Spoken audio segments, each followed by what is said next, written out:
Hi guys, 18Dap here and welcome to this match preview, Boxing Day football. It's Doncaster Rovers versus Accrington Stanley. Let's get the video started.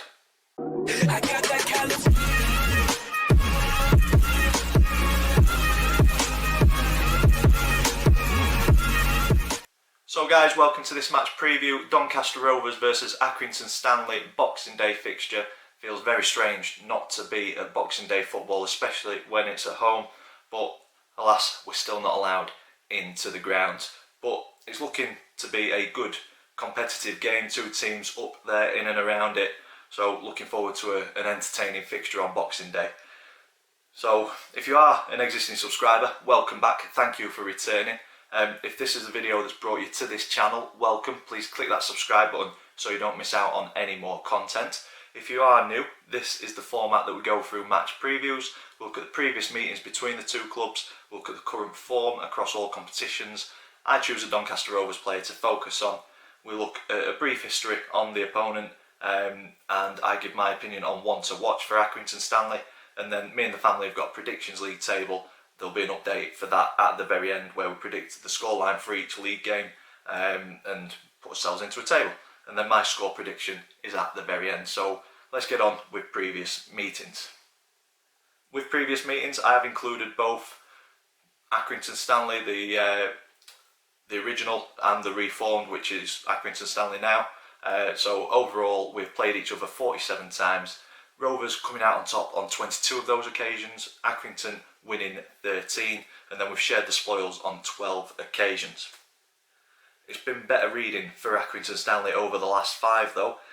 In the 16-17 season down in League 2, a away defeat for the Rovers 3-2, and then we only managed a 2-2 draw at home. And then in the 18-19 season, Accrington did the double over us with a 1-0 away win. Well, an away defeat for us, 1-0, and then a 2-1 win for Accrington back at the Keepmoat. And then last season only played each other once due to the curtailment of the season, and that finished a 1-1 draw at the Keepmoat. So not positive reading for Rovers, so hopefully we can turn the tide on Boxing Day and get that elusive win, which we've not been able to find over the last 5 occasions. On to current form, Doncaster looking very, very good. 4 wins on the bounce, and then been tarnished a little with a defeat on Tuesday night to Shrewsbury. A little bit more on that in a short while. But Accrington, not bad form as well. 3 wins, 1 defeat and 1 draw in their last 5 outings. And Accrington, fantastic start this season. Season sitting in 8th position on 30 points, just outside of the playoffs. The last time out in the league, Accrington drew 0-0 with Blackpool, and they've only lost 2 games in their last 11 with 3 draws and 6 wins. So they're going to be a very, very tough opponent on Boxing Day, and I'm not sure if we've got enough to come out with the 3 points, but we will see. Stanley, they've done well keeping hold of the ball recently. Looking back at the last few games, they've had 50+% possession. Created plenty of chances in those games, 18-19 chances, plenty of them on target as well. So the Rovers defence are going to have to be on guard, and they're going to do a lot to keep Accrington at bay. But we will see. Just hopefully we don't switch off like we did on Tuesday night. For Donny, I've already kind of mentioned it a little bit. Shrewsbury Tuesday night, massive opportunity missed for me to go top of the table for Christmas, losing 1-0 to Shrewsbury, who were in 21st at the time. And for me, a team who's wanting to get automatic promotion should be seeing teams off who are in the bottom 4 regardless of their form. I know that they did a job on Hull, they did a job on Lincoln, but we should have had enough in us to come away with the 3 points there, in my opinion, especially at home. So yeah, disappointing, but thinking about it, we're sitting 4th, and in fairness, I think the majority of fans would have snatched people's hands off if at the start of the season they said, you'll be sat in 4th at Christmas. I know I would have, but I think having that opportunity to go top is very disappointing to miss out on that. But I'm hoping we bounce back quickly on Boxing Day, get back to winning ways against Accrington. For me, the second half against Shrewsbury, very disjointed. Ben Whiteman, underwhelming. His passing was a little stray, but there wasn't really any one player who stood out, especially in the second half. First half we played some good football, played okay football in the second half, but we just switched off at a set piece, which let their number 2, I believe it was, ghost in around the back of Halliday. Halliday already had a man, and he had a free header and finished it off well, in fairness. But as soon as they got that one goal, we knew that just sitting with 10 men behind the ball, so difficult to break down, so compact, and the game petered out. We looked void of any sort of ideas to try and break them down. I wish Darren had swapped it around a little bit earlier to try and get a few more men in the box, and if we'd have lost 2-0, I'd sooner see us chuck players forward and try and break a team down that way and concede another, but that's just my opinion. But yeah, hopefully we bounce back on Boxing Day and get back to winning ways. Just very disappointing to miss top spot, but it is what it is. We're sat in 4th, we've still got a game in hand over teams around us, so we're not looking too bad. There's a lot of football to play before the end of the season.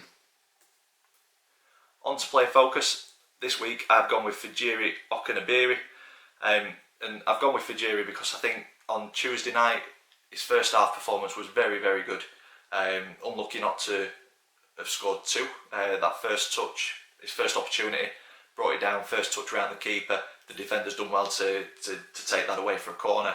And then the second one frustrates me a little bit how he's caught offside more often than not. He plays on the shoulder of defenders, but I think his runs are a little bit too easy to see, so the defence have got that time to step up. Maybe the midfielders need to predict those runs a little earlier and send the ball so that he's got that opportunity to get onto them. I do think he was offside on the disallowed goal, but yeah, he played well on Tuesday in the first half. He looked hungry. He looked like the rest had kind of put a boot up his backside, and yeah, he looked a lot hungrier again. I would like to see a player playing closer to him so that there's more of a strike partnership. I think as a lone striker, Fijiri gets isolated a little bit too easily, so I'd like to see him playing with 2 up front, just to see our partnership with maybe John Jules and Fijiri up top. I'd like to see how that works, but yeah, he's doing okay this season, Fijiri, and for me he's one to watch on his day. He's very good in and around the box, but it's just getting him there. Moving on to the opponent, Accrington Stanley. So the new Accrington Stanley was reformed in 1968, currently managed by John Coleman, and recent honours for Accrington: League 2 winners in the 17-18 season, Conference National winners in the 05-06 season, and Northern Premier winners in the 02-03 season. So a rapid rise through the league since 1968, and I think, without any disrespect, probably at the level that they deserve to be. I think they'd struggle massively if they went up into the Championship, but too good a team to be in League 2. A solid League 1 team, in my opinion, and John Coleman's got them playing very, very well, with a good chance of making the playoffs. So it'd be interesting to see how they did fare in the Championship if they did make it. Moving on to the player to watch for me for Accrington Stanley, it is Joe Pritchard. Very, very good player. Currently on 6 goals, 4 assists, and if you've watched other previews, you'll know that I go with players who have either got the top scoring in the team or top assists. This guy, top assists, second top scorer, so very creative. If we stop him from having the ball in space and creating those chances, we've got a good chance of coming away with something on Boxing Day. But yeah, keep this guy quiet and we've got a good chance of winning the game, in my opinion. Very good player. One to watch for me is Joe Pritchard. And finally, onto the Predictions League table. We were confident, we went with wins on Tuesday night. We thought we were going to be top spot. I went with 2-0, Chris went with 2-1, Max went with 3-1, my dad confident with 4-1, and it ended up 1-0. So the way it works is, if any of us had got the scoreline spot on, we'd have got 3 points. If we'd have got the outcome right but not the scoreline, we'd have got 1 point. But because we got it all wrong, we get no points. So the table is unchanged, with Max at the top on 13 points, Chris in second on 12, me in third on 10, and Dad holding us all up at the bottom on 9. Things will change I have no doubt in that they will change as the season goes on. And that brings me on to my score prediction. As I've said, it's a very tough game. Two teams who are up there fighting for the playoff spots. So I think it's going to be an entertaining game. I think it's going to be a very different game to what we saw on Tuesday night. I think Accrington will come out at us. I think that'll benefit us. But at the same time, I think we will concede. But I don't think we will get beat. I think it will be a 1-1 draw. Hopefully we win, but that is my prediction, 1-1. And we will see on Boxing Day. And that's it for this video. If you've enjoyed it, big thumbs up for us please. Comments in the section down below. Let me know your thoughts on this game. If you haven't already, please click that subscribe button. As always, thank you for watching, and I will see you in the next one.